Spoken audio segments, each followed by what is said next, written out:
Congress party के candidate के नामों का ऐलान होने के बाद जगह जगह विरोध के स्वर भी उठने लगे हैं।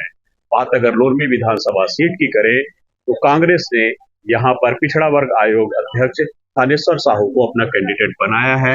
इसके बाद स्थानीय दावेदारों में विरोध के स्वर दिखाई दे रहे हैं।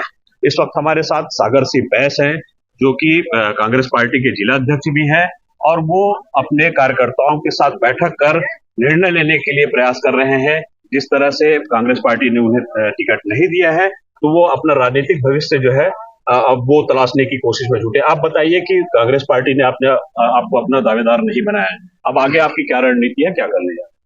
देखिए, दुख की बात यही है कि कांग्रेस की हमारी पार्टी ने जो भी मापदंड तय किए थे प्रत्याशी चयन को लेकर, उसमें बुरी तरह वो असफल रहे।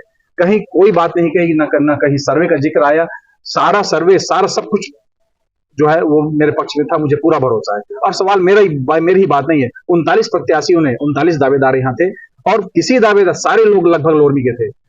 सिर्फ एक व्यक्ति ऐसा था जो बाहर का था और जिसका सर्वे भी सुने था। और आपके माध्यम से मैं चुनौती देता हूं कि वो 80% कांग्रेस के कार्यकर्ता उसका नाम नहीं जानते। आप एक ऐसे व्यक्ति को दे कि जो कांग्रेस के हमारे कार्यकर्ताओं के मनोभावनाओं के साथ, इससे बड़ा खिलवाड़ कुछ नहीं हो सकता।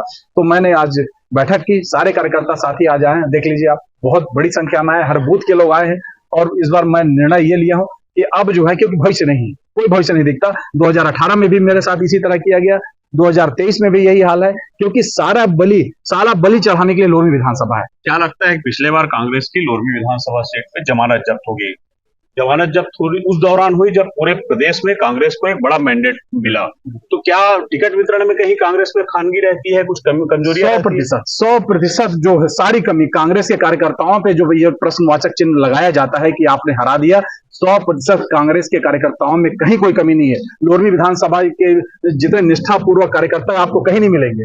सवाल यह है कि आप एक ऐसे व्यक्ति को देखिए, कार्यकर्ता को ये मशीन नहीं होता, उसका भी दिल होता है, उसका भी दिमाग होता है। वो सोचता है कि ऐसे व्यक्ति को दिया जाए जो उपलब्ध हो, जो सुख में साथ दे, जो दुख में साथ दे, जो उनका छोटा छोटा काम कराए। यदि आप ऊपर से बुला के किसी को भी आप दे देंगे और आपको ये घमंड रहेगा और ये बोल देंगे कि जाओ कार्यकर्ता को कि आप जिता के लाओ, तो ये असंभव है। ये कोई ये चेहरे का चुनाव है, ये पार्टी से कम चेहरे का भी चुनाव होता है। आप अच्छे प्रत्याशी को देंगे, आप ऐसे व्यक्ति को देंगे जो सुख दुख में खड़ा हो, तो लोग समर्थन करेंगे, और नहीं देंगे तो जिसका परिणाम 2018 टाइप ही होगा। आज ये किस तरह की बैठक आप बुलाए थे, किनकी बैठक थी, क्या बातें हुई? ये सारे जो आए हैं सब, ये कोई किराए की भीड़ नहीं, आपको बता दूं। एक एक हमारा साथी बूथ का कार्यकर्ता है, सब आए हैं, हर बूथ के लोग हमारे आए हैं।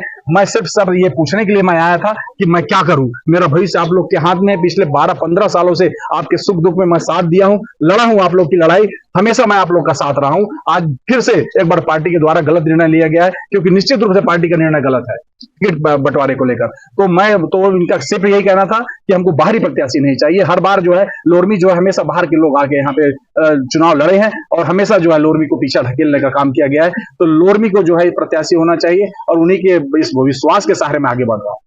एक ये भी बात सामने आ रही है कि जनता कांग्रेस जोगी की पार्टी के साथ आपकी कुछ बातें चल रही है, बैठक चल रही है, इस तरह के पब्लिक डोमेन में ये चर्चा है, इस पर क्या कहें? तो देखिए, केवल एक पार्टी की नहीं, बहुत सारे पार्टियों ने मुझसे संपर्क करने की कोशिश कर रहे हैं। मैं निर्णय लूंगा, बहुत जल्द निर्णय लूंगा।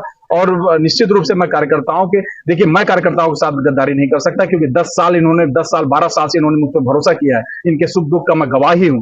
तो मैं कार्यकर्ताओं के साथ छल नहीं कर सकता। और आगे भी मैं जान रहा हूं, मैं कह फिर से शीर्ष नेतृत्व से सुबह मेरी बात हुई, उनका कहना था धीरज रखो। मैं कहा ठीक है, मैं धीरज रखता हूं। 1-1.5 करोड़ रुपए फिर से मैं अपना संपत्ति बिगाड़ता हूं, अपना बेच के मैं फिर 5 साल करता हूं। लेकिन 5 साल बाद क्या स्थिति होगी? 5 साल बाद फिर मेरा भविष्य अगर इस बात पर निर्भर है कि बिल्हा में किस समाज को मिलता है और बेलतरा में किस समाज को मिलता है, उसके बाद मेरा फैसला होगा, तो मुझे फिर ऐसे निर्णय पे, ऐसे उस पर मुझे बिल्कुल भरोसा। क्या लगता है टिकट वितरण में किन बातों का ध्यान रखा गया है? आखिर जिस तरह से टिकट वितरण, देखिए टिकट निर्णय में सिर्फ एक बात का निर्णय किया गया है। एक नेता कोई किसी को 5 सीट चाहिए, किसी को 15 सीट चाहिए, किसी को 4 सीट चाहिए। सिर्फ ये बंदर बांट हो गई है। इसमें न कार्यकर्ताओं के सम्मान रखा गया है, उनकी भावनाओं का कोई सम्मान रखा गया है। सिर्फ मैं इतना रखता हूं तू इतना रख, बस इसके चक्कर में जो है ये सारा जो है लोरमी बिलासपुर लोकसभा का यही हाल रहा है। सब करीबी लोग पा गए हैं। मैं कांग्रेस का करीबी हूं, इसलिए मैं पीछे हो गया। एक अंतिम सवाल, क्या सागर से जो है पार्टी से इस्तीफा देकर निर्दलीय चुनाव लड़ेंगे या किसी दल विशेष से चुनाव लड़ेंगे?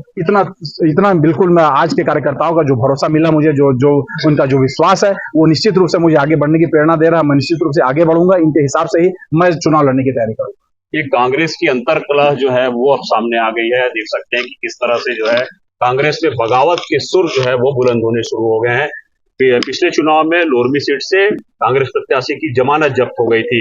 इस बार फिर जिस तरह से विरोध के सुर उठ रहे हैं, देखना होगा कि आगामी चुनाव में जनता किसे अपना जो है मैंडेट देती है और आगामी चुनाव में आखिर कांग्रेस के पक्ष में परिणाम किस तरह के सामने आते हैं। कैमरा सहयोगी के साथ सौरभ दुबे, IBC 24, लोरमी।